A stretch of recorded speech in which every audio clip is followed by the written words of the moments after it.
Hi friends, welcome to the UPSC PCS forum. आज हम geomorphology को स्टार्ट करेंगे। ओके, प्लीज़ फ्रेंड्स चैनल को सब्सक्राइब करना ना भूलें।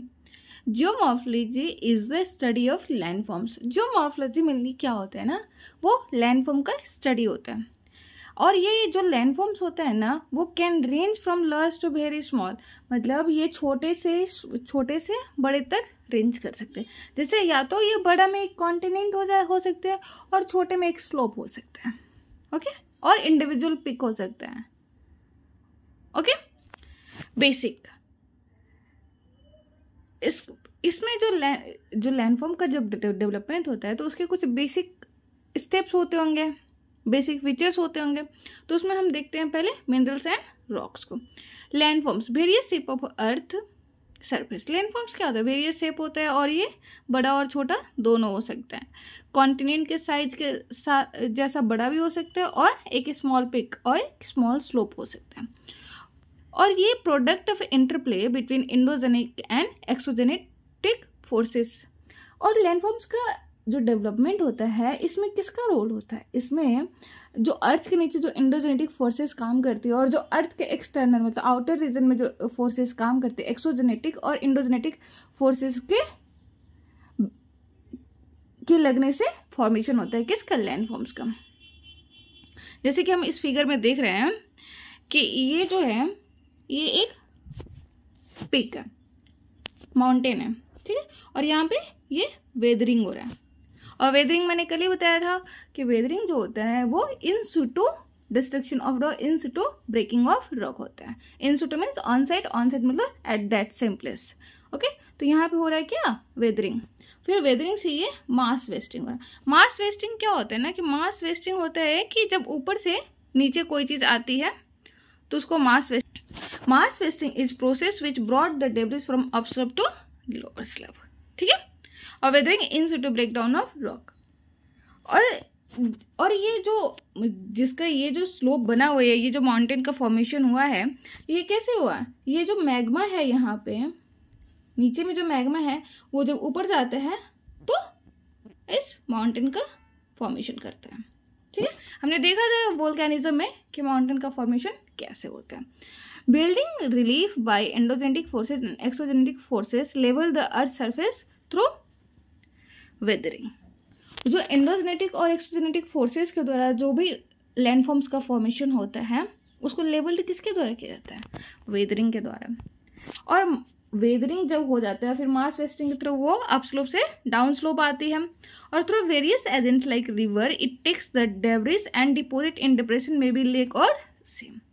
और वेरियस जो इरोजन का जो वेरियस फैक्टर होता है, वेरियस वेज होता है, जैसे कि ग्लेशियर, रिवर्स, ये ट्रांसपोर्टेशन करते हैं। ट्रांसपोर्टेशन प्लस इरोजन, ये जब यहाँ से लेके जाते हैं तो यहाँ पे एक तो ट्रांसपोर्टेशन भी करते हैं और यहाँ पे जो छोटे छोटे मटेरियल्स पड़ते हैं और जब इनसे ये टकराते हैं तो इनका इरोजन भी करते जाते हैं और फाइनली यहाँ पे डिपोजिट कर देते हैं। ओके, मास वैसे 3 agent of erosion, moving water, wind and glaciers. जो इरोजन का जो एजेंट्स होते हैं ना, जो यहाँ से यहाँ इसको ट्रांसफर करते हैं, तो वो कितने प्रकार के होते हैं, वो 3 टाइप के होते हैं। मूविंग वाटर हो सकते हैं, या तो विंड हो सकते हैं और ग्लेशियर्स हो सकते हैं। Aravalli mountain first built in 2.1 billion years ago, but over a time they get lower and again 700 million years ago, then again uplifted and again processes of lowering going on. जो Aravalli mountain है ना, ये क्या बता रहा है कि ये इसका फॉर्मेशन 2.1 बिलियन ईयर्स हो चुका था, ठीक है। लेकिन फिर से इरोजन और वेदरिंग के थ्रू ये इसकी जो हाइट थी वो कम हो गई थी और फिर से 700 मिलियन ईयर्स एगो में फिर इसका अपलिफ्टमेंट होता है और इसकी जो इरोजन का प्रोसेस है, इसकी जो वेदरिंग के प्रोसेस है, फिर से कंटिन्यूड है। ओके, मिनरल्स क्या होते हैं, naturally occurring inorganic solid that passes an orderly internal structure and well defined chemical composition. ये जो मिनरल्स है ना, इसमें देखिए कि इसमें ये नेचुरली अकरिंग होना चाहिए, ओके, और ये इनऑर्गेनिक कंपाउंड होना चाहिए। Naturally occurring inorganic solid that possesses orderly interior structure. इनका जो इंटरनल स्ट्रक्चर होता है ना वो ऑर्डर्ड हो जाए and well defined chemical composition. ठीक, तो आप इस बात को समझ रहे हैं कि मिनरल में कम से कम ये 4 क्वालिटीज होनी चाहिए, तभी वो कोई भी चीज़ जो होगी वो मिनरल्स होगी। एक तो वो नेचुरली अकरिंग होना चाहिए, दूसरा वो इनऑर्गेनिक सॉलिड होना चाहिए, और उसका जो इंटरनल स्ट्रक्चर है वो ऑर्डर्ड में होना चाहिए, और उसका एक फिक्स्ड केमिकल कंपोजिशन होना चाहिए। Nearly 4000 minerals have been identified, but no more than few dozen are abundant and few make up rock of earth crust। जो मिनरल्स है ना वो कम से कम 4000 है, लेकिन कुछ डजन तक ही ये एबंडेंट है। मतलब वैसे तो मिनरल्स 4000 है, लेकिन जो मिनरल्स बहुत बड़े मात्रा में पाए जाते हैं वो कुछ दर्जन ही है। And few makeup rock of earth crust, और उसमें से भी कुछ ही हैं जो अर्थ के क्रस्ट को फॉर्मेशन करते हैं। Okay, land forms made up of rock, rock क्या होते हैं? एग्रीगेट ऑफ मिनरल्स, और मिनरल्स मेड ऑफ एलिमेंट्स। और अर्थ के क्रस्ट में कौन कौन से एलिमेंट्स होते हैं? मतलब हम इस सीक्वेंस में देख रहे हैं कि जो लैंडफॉर्म्स है उसका फॉर्मेशन किससे होता है? रॉक्स से। ठीक है, और रॉक्स किसको बोलते हैं? वो एग्रीगेट ऑफ मिनरल्स होता है।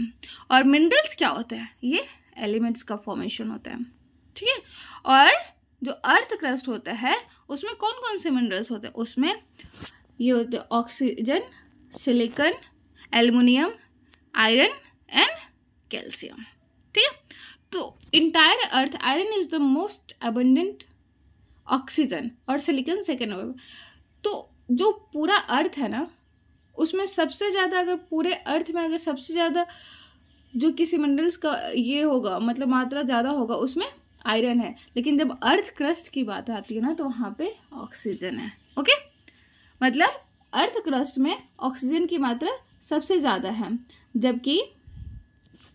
जबकि पूरे इंटायर अर्थ में सबसे ज़्यादा किसकी मात्रा है? आयरन की, और सिलिकॉन की सेकंड में। सिलिकॉन वैसे भी सेकंड में है क्रस्ट में। ठीक है, silicates are more common group of rock forming minerals, quartz, biotite, hornblende, feldspar, complex SiO4, tetra. जो सिलिकेट्स होता है वो more common group of rock forming minerals होता है। मतलब मिनरल्स में अगर कॉमन कोई ग्रुप अगर मिलता है ना तो वो क्या होता है? सिलिकेट्स होता है। और हमने देखा था कि जो मिनरल्स होते हैं वो क्या होते हैं? वो नेचुरली अकरिंग इनऑर्गेनिक सब्सटेंस होना चाहिए, और जिनका एक फिक्स्ड इंटरनल पैटर्न होता है, इंटरनल स्ट्रक्चर होता है, और फिक्स्ड केमिकल कंपोजिशन होता है। ठीक है, तो इसी तरह से हम जब सिलिकेट्स का देख रहे हैं तो इसका जो स्ट्रक्चर है वो क्या है? Tetrahedron of silicon and oxygen. अब हम फेरोमैग्नीशियम और नॉन फेरोमैग्नीशियम के बीच में थोड़ा अंतर देख लेते हैं। फेरोमैग्नीशियम सिलिकेट्स एंड नॉन फेरोमैग्नीशियम सिलिकेट्स में, तो फेरोमैग्नीशियम जो सिलिकेट्स है उसके जो एग्जांपल है वो ओलिविन है, बायोटाइट है, एम्फीबोल है। और जो नॉन फेरोमैग्नीशियम सिलिकेट्स है उसका जो एग्जांपल्स है वो लाइट माइका, क्वार्ट्ज है। और सिलिका कंटेंट हम देख लेते हैं। जो फेरोमैग्नीशियम सिलिकेट्स होता है उसमें जो सिलिका कंटेंट होता है वो लेस होता है, और जो नॉन फेरोमैग्नीशियम सिलिकेट्स होता है उसमें जो सिलिका कंटेंट होता है वो मोर होता है। कलर जो होता है जिसमें अगर सिलिका कंटेंट लेस है वहाँ पे आयरन और मैग्नीशियम का अमाउंट अगर ज़्यादा है तो उसका कलर डार्क है, और जहाँ पे सिलिका ज़्यादा है तो उसका कलर लाइट है। और डेंसिटी भी जहाँ पे सिलिका कम है वहाँ पे डेंसिटी हाई है, और जहाँ सिलिका ज़्यादा है वहाँ पे डेंसिटी लो है। मेल्टिंग पॉइंट भी जहाँ पे सिलिका ज़्यादा है वहाँ पे मेल्टिंग पॉइंट लो है। ठीक, और जहाँ पे सिलिका कम है वहाँ पे मेल्टिंग पॉइंट हाई है। Beside silicates other minerals are carbonate. मतलब जनरली जो मिनरल्स पाए जाते हैं ना हमारा अर्थ क्रस्ट में वो मेनली सिलिकेट्स होते हैं, उनके अलावा भी कुछ और मिनरल्स होते हैं जैसे कि कार्बोनेट्स। कार्बोनेट्स का कुछ एग्जांपल्स है calcite, CaCO3, dolomite, CaMgCO3(2). Okay, अब हम फिजिकल प्रॉपर्टीज ऑफ मिनरल्स देख लेते हैं कि मिनरल्स का क्या फिजिकल प्रॉपर्टीज होता है। ऑर्डरली अरेंजमेंट ऑफ एटम्स, इसके जो एटम्स होते हैं वो ऑर्डरली अरेंज होते हैं। ठीक है, जैसे हम देखते हैं क्वार्ट्ज क्या होता है? Hexagonal crystal. Pyrite cubic crystal. Lustre क्या होता है? चमक। उस मिनरल्स की एक सॉफ्टनेस जो चमक आती है किसी मिनरल्स की, तो क्वालिटी, ये लस्टर किस चीज़ पे डिपेंड करता है? Quality of light reflected from the surface. जो सरफेस कोई भी चीज चमकती कब है? जब उस सरफेस से उस लाइट रिफ्लेक्ट करती है। Colour but not useful diagnostic property, presence of impurities give it a variety of colours. Colour भी होता है लेकिन ये इंपॉर्टेंट डायग्नोस्टिक प्रॉपर्टीज नहीं है। क्यों? क्योंकि कभी कभी इम्प्योरिटीज के कारण भी मिनरल्स का कलर चेंज होता है। स्ट्रिक, स्ट्रिक क्या होता है? Streak is the colour of minerals in its powder form. जब कोई मिनरल्स पाउडर फॉर्म में होता है तो उसको क्या बोलते हैं? Is the colour of mineral, मतलब जो मिनरल का कलर जो पाउडर फॉर्म में है उसको बोलते हैं स्ट्रिक। ठीक है। Hardness, measure of resistance of rock minerals. जो हार्डनेस क्या होता है? हार्डनेस ना उसकी कितनी रेजिस्टिविटी है, ठीक है, इसको चेक किया जाता है हार्डनेस के थ्रू। हार्डेस्ट मिनरल क्या होते हैं? डायमंड। और सॉफ्टेस्ट क्या होता है? टॉक। हमने टेल्कम पाउडर के बारे में आपने सुना होगा, ठीक है, तो वो सॉफ्टेस्ट होता है। Cleavage, cleavage tendency of minerals to break along the planes of weak bonding. ये वीक बॉन्डिंग के अलोंग जो टूटने की प्रक्रिया होती है तो उसको हम बोलते हैं क्या? क्लीवेज। मान लीजिए यहाँ पे ये वीक बॉन्डिंग है तो यहाँ पे ये मारने से ब्रेक हो जाएगा। The tendency of minerals to break along planes of weak bonding, simplest type of cleavage exhibited by mica. और जो सिंपलेस्ट फॉर्म ऑफ क्लीवेज होता है वो हमें किस में देखने को मिलता है? माइका में, ठीक है।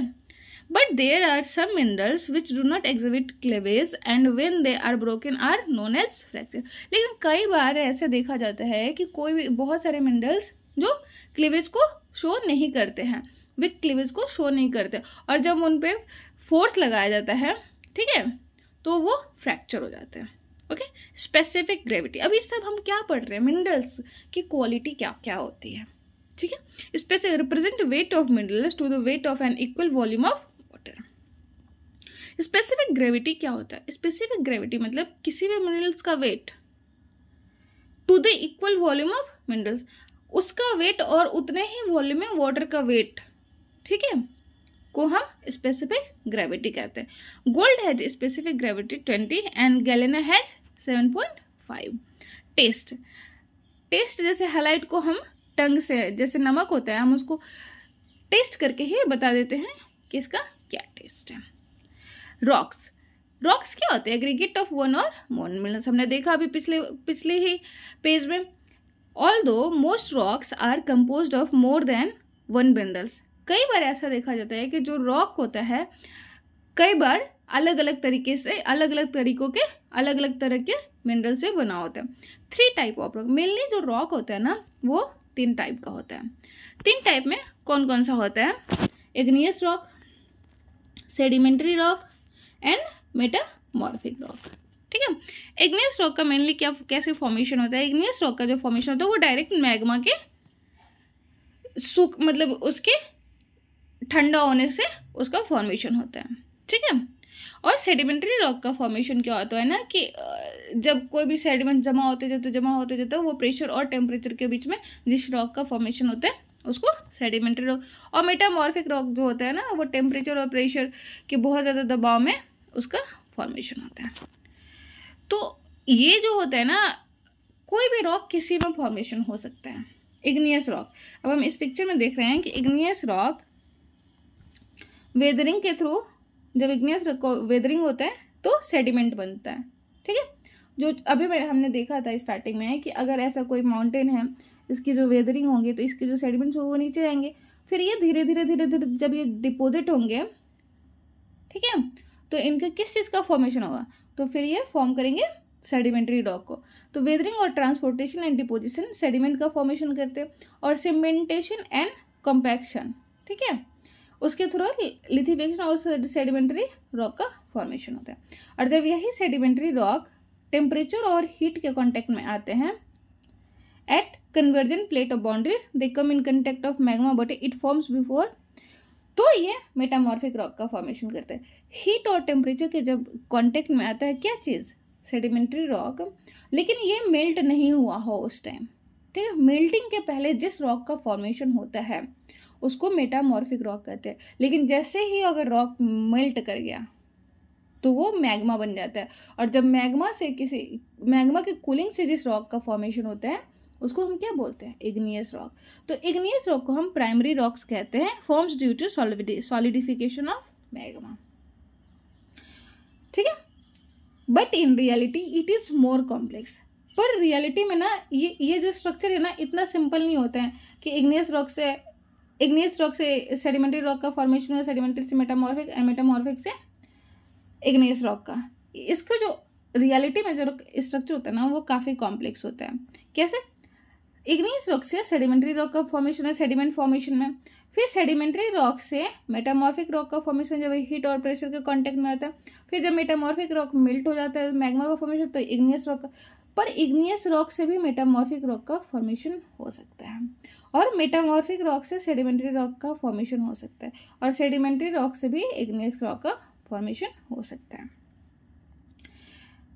Igneous rock also known as primary rock, first rock formed on earth surface. जो इग्नियस रॉक है ना उसको हम प्राइमरी रॉक भी कहते हैं, और ये पहला रॉक था जिसका फॉर्मेशन अर्थ पर हुआ था, और इसका formation cooling and solidification of magma process called as crystallisation. इसका जो फॉर्मेशन होता है ना इग्नियस रॉक का, वो कैसे होता है, ये कूलिंग और सॉलिडिफिकेशन ऑफ मैग्मा से।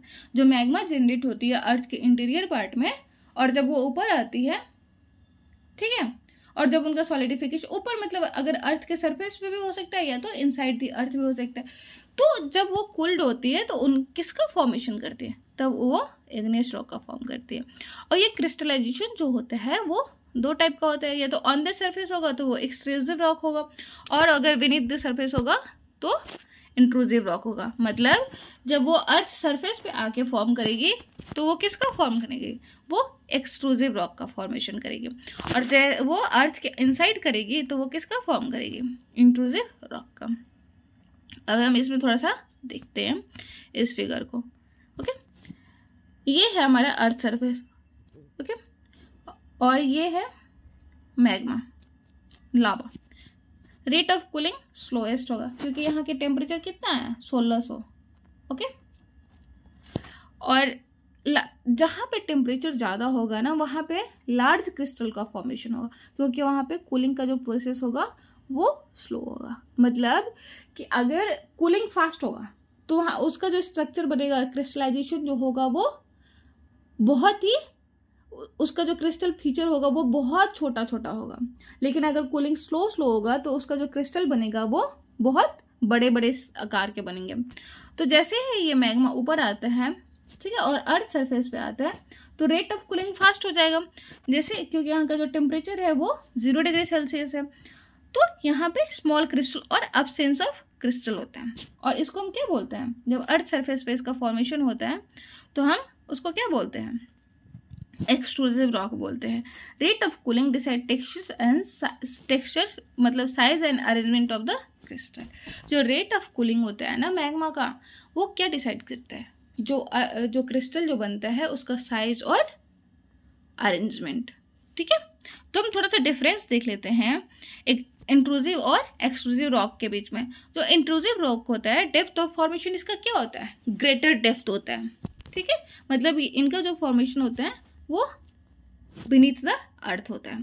लेकिन जब एक्सट्रूसिव रॉक का फॉर्मेशन जहाँ कहाँ पे होता है, ऑन द सरफेस होता है। क्रिस्टल साइज और टेक्सचर, इसका जो कोर्स टेक्सचर होता है, क्योंकि इसका कूलिंग पीरियड लार्ज होता है, कूलिंग पीरियड लार्ज होता है तो ये लार्ज टेक्सचर का निर्माण करते हैं। जो इनका जो मटेरियल होता है या क्रिस्टल होता है वो लार्ज साइज का होता है। लेकिन जो ऊपर आ जाते हैं, जो एक्सट्रूसिव रॉक होते हैं, जो ऑन द अर्थ सरफेस होते हैं, वो फाइन टेक्सचर का निर्माण करते हैं। फाइन टेक्सचर का निर्माण इसलिए करते हैं क्योंकि उनका कूलिंग फास्ट होता है। ठीक,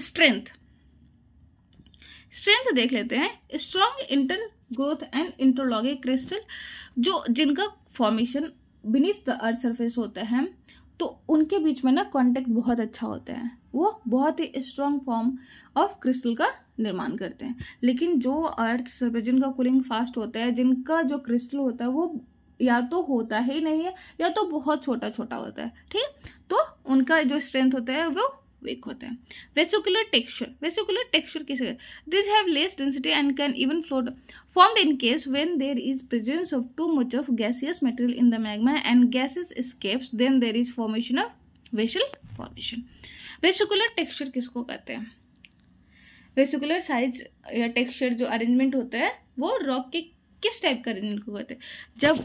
जब वो जो मैग्मा आता है, जो मैग्मा रहता है उसमें गैसियस मटेरियल्स प्रेजेंट हो, और जब ये गैसियस मटेरियल प्रेजेंट होता है और जब ये एस्केप कर जाता है तो वहाँ पे क्या बन जाता है? वेसल्स का फॉर्मेशन हो जाता है। ठीक है, तो ऐसे जो क्रिस्टल बनते हैं, ऐसे जो रॉक बनते हैं, उसको क्या बोलते हैं? उनका जो टेक्सचर होता है वो क्या होता है? वेसिकुलर टेक्सचर होता है। और इनकी डेंसिटी इतनी स्लो होती है कि ये फ्लोट कर सकते हैं किस पर? वाटर पर। Okay, next, on the basis of chemical composition हम देखते हैं कि कितने टाइप का रॉक होते हैं। ठीक है, ultra mafic rock, intermediate rock और फेल्सिक रॉक। तो अल्ट्रा मैफिक हमने देखा था ये सारी चीजें किसमें? वोल्केनिज्म जब पढ़ रहे थे। तो अल्ट्रा मैफिक रॉक क्या होता है? जिसमें सिलिका कंटेंट लेस देन 40% होगी। और इसका एग्जाम्पल क्या है? पेरियोडिटाइट। ये आप याद कर सकते हैं, किसमें काम आएगा? ये आपको प्रीलिम्स में कारण बीट यूपीएससी और पीपीएससी। मैफिक रॉक में सिलिका कंटेंट कहाँ से कहाँ तक होता है? 40 to 60%। और इसके एग्जाम्पल क्या है? Basalt rock. ठीक है, इंटरमीडिएट हमने देखा था कि बेसाल्ट जो होता है इनका जो मोबिलिटी होता है वो ज़्यादा होता है और विस्कोसिटी कम होता है। किसमें? वोल्केनिज्म में। Okay, intermediate 60 to 70%। इंटरमीडिएट जो रॉक होता है उसमें जो सिलिका कंटेंट होता है वो कितना होता है? 60 to 70%। और इसका एग्जाम्पल है क्या? एंडेसाइट। ओके, और जो फेल्सिक रॉक होता है उसमें जो सिलिका कंटेंट होता है मोर देन 70% होता है। और इसका एक सबसे अच्छा एग्जाम्पल क्या है? ग्रेनाइट। ठीक है, और ग्रेनाइट जो रॉक होता है ना, उसका फॉर्मेशन वो एक इंट्रूसिव रॉक है। ठीक है, उसका फॉर्मेशन कहाँ पर होता है? Inside the earth surface. और ये कोर्स ग्रेनाइट, मतलब इनका जो रॉक क्रिस्टल होगा ऑब्वियसली अगर वो इनसाइड द अर्थ फॉर्मेशन और बीनीथ द अर्थ सरफेस होगा तो उसका जो कोर्स और क्रिस्टल होगा वो बड़ा होगा।